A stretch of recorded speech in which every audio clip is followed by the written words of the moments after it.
Good morning, everybody. Happy Thursday. We have an amazing show for everybody today. What do we have, Krystal? Indeed, we do. We've got Orrin Cass on to talk about the Lincoln Project and the future of the Republican Party and also the bailout bill. We've also got Jeff Stein on, of course, great reporter for the Washington Post, talking about what it looks like is going to be in this stimulus package, ultimately where the negotiations are today.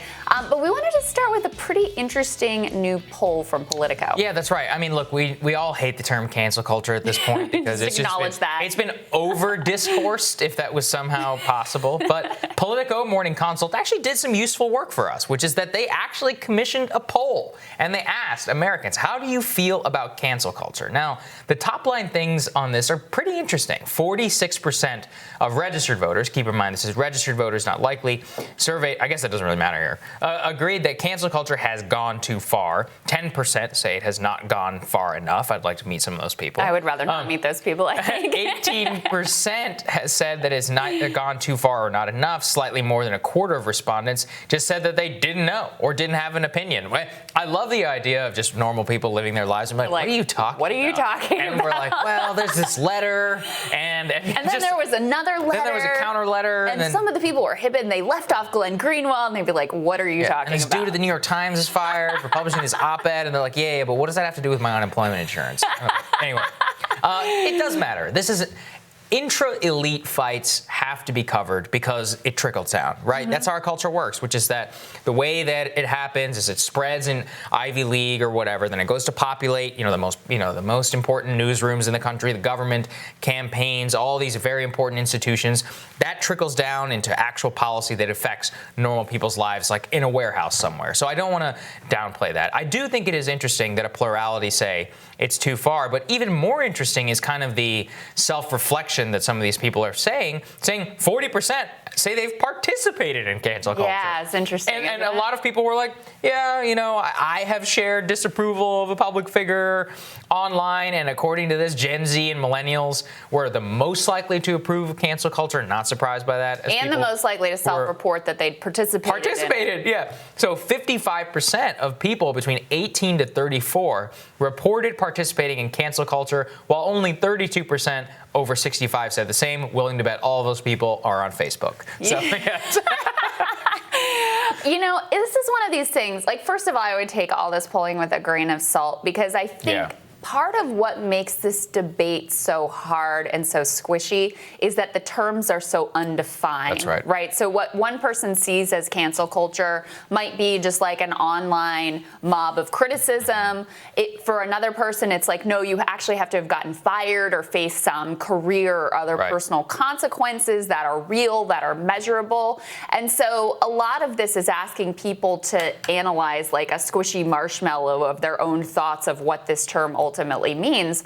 But I think it validates what was my basic assumption, which is that, number one, yes, it is a very online conversation, and that the dominant view of, and this is extremely reductionist and a complicated conversation, but of essentially cancel culture is good on net, that is held online and on Twitter in particular, is not actually the view of the broader public. Yes. And I think it's important to note here, and there's so many layers to this conversation, but I think it's important to note here that the primary difference was generational. It wasn't demographic. That's right. So sometimes it's portrayed as falsely, obviously, like white people on this side and vulnerable and minority groups on the other side. And that is not actually the breakdown at all.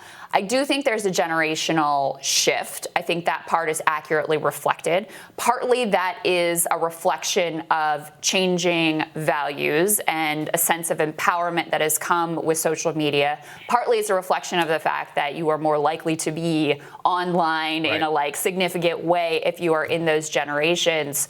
So those pieces were all interesting. And then the other part that is complicating is they also ask the question, do you think if someone has expressed an unpopular opinion, do you think that they should face consequences or offensive opinion? And people say yes. Right. So it's like, the term itself, there's a negative reaction to the underlying idea that if someone has an opinion that is offensive or, outside of what we would kind of all as a society agree are acceptable bounds of conversation, then they think that there should be consequences. And one of the quotes in here from Acita Nuevo, who I don't agree with really on these topics, but I thought that he framed this in a useful way. He said, look, what we're seeing described as cancel culture isn't so much a new kind of behavior, but a new set of actors in our political discourse who get to say what isn't okay. Young people, African Americans, transgender people. They now have the power to have their voices heard. Everyone thinks there are lines. The question is, where are those lines and who gets to draw them? I think it's a useful framing to think of it that way, because it's true. Like, you and I would definitely agree. Yeah. There are things that should not be platformed, correct, that should not be in mainstream. And societies have always taught that. And societies have, and that should be the case, right?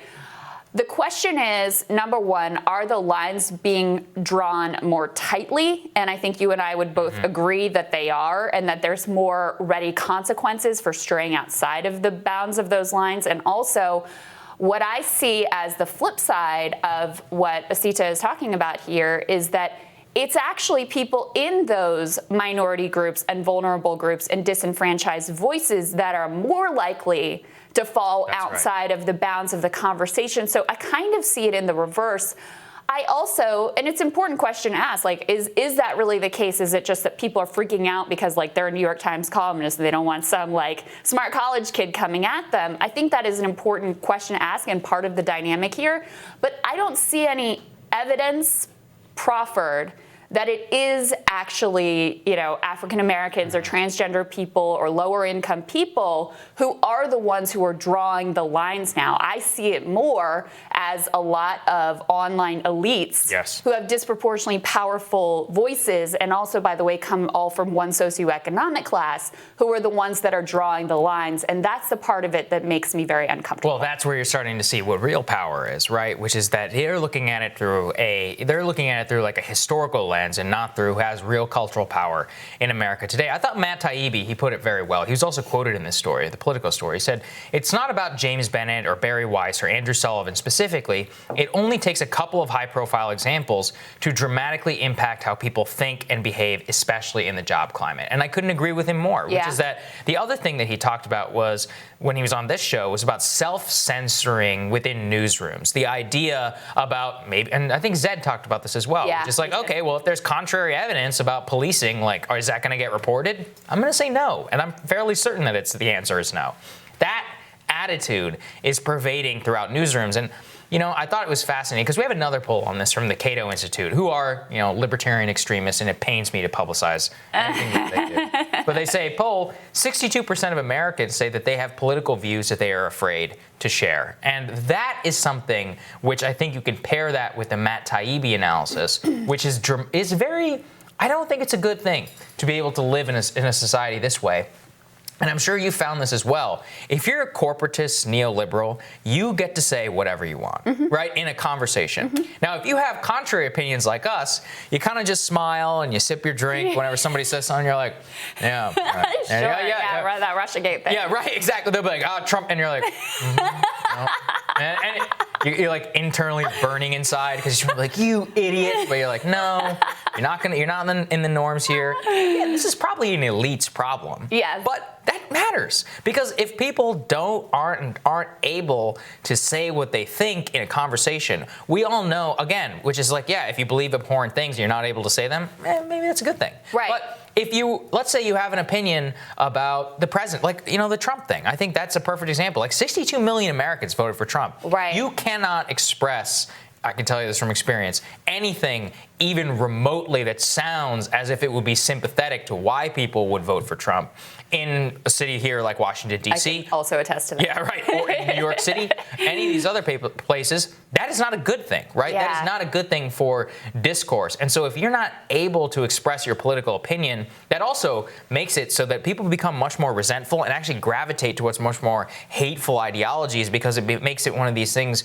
where you feel so much burning resentment and you turn the other into your enemy because you feel as if you're going to be canceled or threatened or face consequences for what you you believe. It only makes you more militant in what you believe. Yeah, I think that's correct. There is an element of certain views should be shamed down of the public discourse. Yeah, right. An element of that is actually good and healthy for society and has worked over the decades to sort of push out some of the worst and most fringe views that used to be commonplace in our society. So there is an element of like, you should be ashamed of that view and maybe keep it to yourself that I am actually okay with.